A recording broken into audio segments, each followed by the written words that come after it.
Olá, meu nome é Bruno Motter, esse é o Dr. Bruno Braga, nós somos cirurgiões de coluna da equipe da Consultório Colunar. A gente vai falar um pouquinho aqui, continuar com as nossas conversas, né?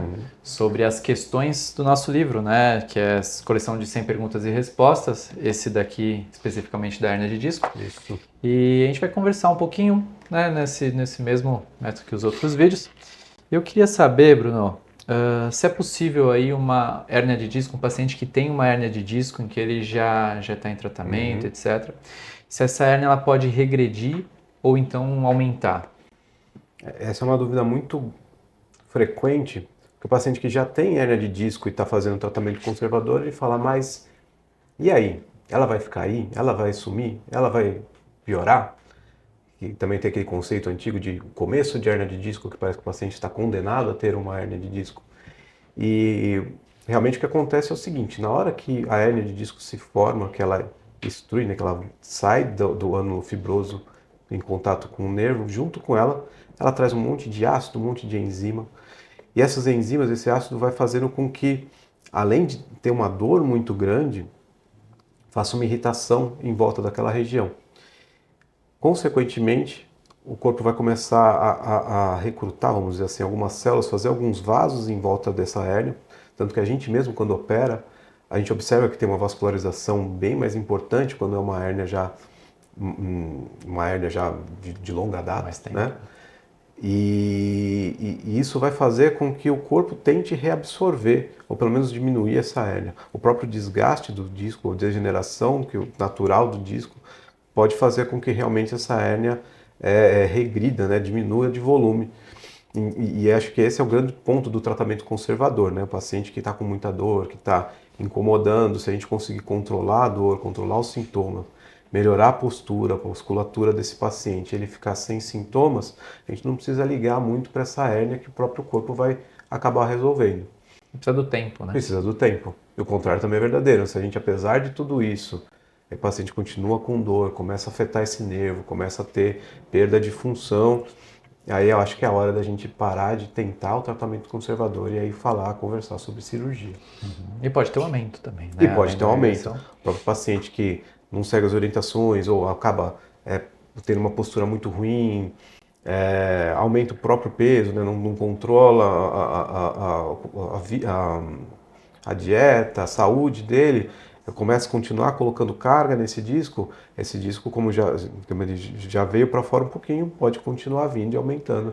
E às vezes uma hernia de disco que está controlada sem sintoma passa a ter sintomas. E às vezes até no tratamento em si, né? Exatamente. Esse aumento da hérnia, às vezes até o paciente está fazendo tudo certinho, né? E É. às vezes pode sair um Pode pouquinho sair um mais. pouquinho né? mais. Isso pode acontecer. Verdade. Agora, uma pergunta, pelo menos, que eu vejo muito frequente é sobre eu durmo, eu acordo com dor. Existe um colchão melhor? Existe um travesseiro melhor? Qual que é o adequado? Tem a ver com hérnia? Não tem a ver com hérnia? O que você costuma discutir sobre isso? Uma relação direta, né? Então, assim, o travesseiro ou o colchão, ele causa hérnia de disco. Isso a gente não encontra, né? Mas claro que os sintomas, sim, né? Então, o paciente pode ser mais sintomático de acordo com a posição que ele dorme, de acordo com o colchão que ele usa e o travesseiro que ele usa, né? O colchão e o travesseiro, ele é muito pessoal, né? Não é uma coisa assim, tem que ser isso assim, assado, né? O que a gente sabe, já foi falado em outra resposta, em outra pergunta, sobre as curvaturas normais da coluna, né? Então, que a gente tem a lordose cervical, a cifose torácica, a lordose lombar. O que é importante saber é que essas curvaturas, elas devem ser respeitadas, né, durante a noite de sono, né? Então, essas curvaturas, quando a gente tem um colchão muito mole, o que teria a curvatura da lordose cervical, da cifose torácica, da lordose lombar, acaba virando um C, né? Um grande C, sim. E aí essas estruturas são forçadas ali numa curvatura normal, né? E a mesma coisa com um colchão muito duro, né? Acaba forçando ali as estruturas de uma curvatura normal também. Então, claro, o colchão ele tem que ser mais firme, né? Mas não tão duro a ponto de ir contra essas curvaturas normais. Então, um colchão mais duro, mais firme, né? Mas também bem confortável. Em relação ao material de colchão, isso é muito pessoal também. Mas é melhor com mola, é melhor espuma, espuma pura, espuma com mola. Isso também é muito pessoal, né? O que a gente tem que colocar na cabeça é que um colchão bom é aquele em que, um colchão novo, até 5 anos, a gente vê mais ou menos, né?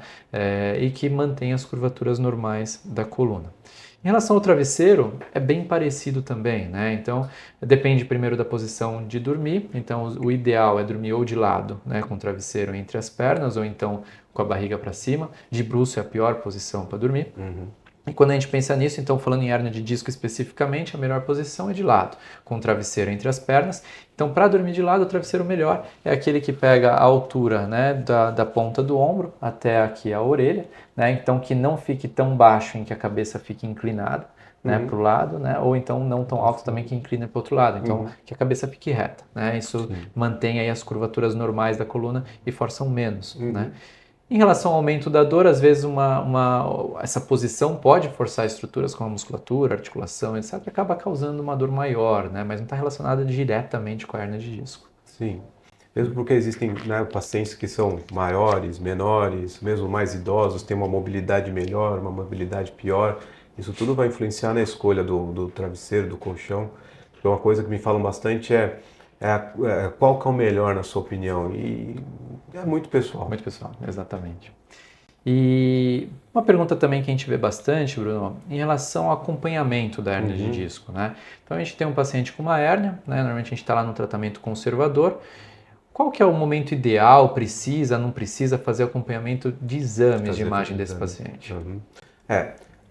Geralmente o que a gente faz, né? O paciente já está aí com 1 mês, 4 semanas de dor, tem algum sintoma mais direcionado para ter alguma patologia da coluna, uma dor irradiada, a gente tem que ter um exame básico que a gente vai levar como o padrão, né? Então a gente fez o exame, o paciente está com hérnia, começamos a fazer o tratamento conservador, está aderindo ao tratamento conservador, está indo bem. Não tem necessidade de ficar repetindo o exame, mesmo porque o maior termômetro, vamos dizer assim, vai ser o próprio sintoma do paciente. Se o paciente vem melhorando, se o paciente está se mantendo bem, o mesmo que não melhore tanto, mas os sintomas estão se mantendo, estão mais constantes, não tem necessidade de ficar repetindo o exame de tempo em tempo, né? Já se começou a mudar o padrão da dor, ou mudou o sintoma, antes era só uma dor que irradiava, agora o pé começou a ficar mais bobo, aí já é interessante a gente pensar em repetir o exame para ver se existiu alguma coisa que mudou nele ou que piorou para justificar esse sintoma novo. Aí é necessário fazer um exame novo para a gente, como mudou o sintoma, mudou o que está acontecendo com o paciente, provavelmente a imagem pode ter mudado também. Caso contrário, é o acompanhamento normal, ver como o paciente está evoluindo e ver como é que ele está respondendo ao tratamento. É comum, né, o paciente chegar, aquele paciente que fez o tratamento conservador de hérnia, teve uma melhora do quadro, né? E agora vamos fazer um novo exame para ver né? como é que está. Realmente não tem porquê, né? Não vai mudar a nossa conduta, o paciente está bem, o paciente já melhorou, então não tem o que fazer mais ali, né? Repetindo. Concordo. Agora, um termo que aparece bastante, tanto nas procuras quanto nas questões, é sobre instabilidade. O que você costuma falar sobre instabilidade da coluna? A instabilidade é quando a gente tem um movimento ali, né, entre as vértebras, tá? Então, normalmente as vértebras elas têm estruturas, né, como as articulações, ligamentos que ficam aqui entre elas, né, além do disco intervertebral aqui no meio, tá? Então, as cápsulas articulares ela mantém essa vértebra bem estável. A instabilidade nada mais é do que com o envelhecimento da coluna, né? Então, a primeira fase do envelhecimento, o disco ele vai se desidratar, ele vai perder aquela capacidade elástica dele de absorção de impacto, de retorno à altura original, ele vai ficando um pouco mais baixo. Conforme conforme ele vai ficando mais baixo, as estruturas vão ficando, os ligamentos vão ficando um pouco mais frouxos, né? Com essa frouxidão ligamentar, a articulação também, a cápsula vai também perdendo um pouquinho o próprio disco também, vai perdendo aquela fixação, aquela estabilidade. Então ele fica um pouco mais instável e começa a mexer um pouquinho mais, né? Uma estrutura sobre a outra. E isso pode causar dor axial também, né? E essa instabilidade, ela pode ser degenerativa, que é o caso que eu comentei aqui. Essa instabilidade, ela pode ser traumática, então após um trauma importante, aí, um acidente, alguma coisa, pode ter uma instabilidade entre essas vértebras, ou então até mesmo aquelas causadas por cirurgia. Então, quando a gente vai fazer uma cirurgia, às vezes, dependendo do tamanho da hérnia, a gente tem que abrir um pouquinho mais a articulação, etc. Pode até causar um aumento da instabilidade, porque normalmente a maioria dos casos em que a gente tem uma hérnia tem uma certa instabilidade leve, muito leve, né? Não, a gente não pode falar em instabilidade mesmo, parece né? que é um movimento enorme, na verdade são micromovimentos. Isso, não é a instabilidade em si, sim, né? É um movimento bem maior, né? Então, que até quando a gente tem uma instabilidade, o tratamento ideal, quando cirúrgico, né, é fixação, né? Mas quando a gente fala em hérnia de disco, é uma microinstabilidade ali que quase imperceptível aos exames, né? Então, a gente tem às vezes até um certo modique, que a gente fala que é um processo inflamatório das vértebras também, que podem aparecer, que é um sinal indireto também de uma certa instabilidade, mas a instabilidade ela é uma fase ali da degeneração da coluna. A primeira fase, como eu disse, a desidratação, a segunda fase é a instabilidade, né, que vai ali aos 45, 50, até 55 anos, e por último a fase de estabilização. O corpo percebe que tem esse certo movimento entre uma vértebra e outra e começa a criar raízes, né, para tentar proteger, que são os osteófitos, os fatores, os famosos bicos de papagaio, né? Então, nada mais são do que a tentativa do corpo de segurar a vértebra ali dessa instabilidade, mesmo que leve, né? Então, isso daí é a estabilidade da coluna. E quando a gente fala de instabilidade, que recursos que a gente tem para tentar manter essa estabilidade, né? Porque degeneração todo mundo vai ter. Sim.